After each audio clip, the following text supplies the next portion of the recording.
that time again. It's time for me to change out my blade. So here I have my Makita 5007F circular saw, and let me show you how to change this out. It's pretty simple. So here you're going to want to find this little button here. It's the blade lock. If you don't click that, the saw blade will continue to move as you're trying to loosen the bolt. You will take the tool that comes with it for loosening the bolt, and then go through, remove it, and remove the washer.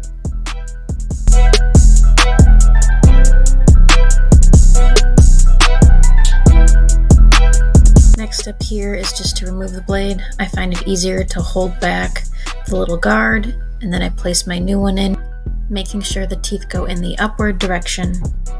And then you just do exactly what you just did before. Put the washer on and the bolt, press that little lever again, and then tighten it down.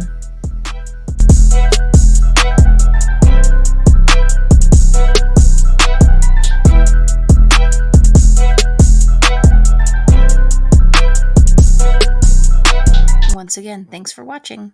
If you like what you saw, feel free to like, share, comment, or subscribe.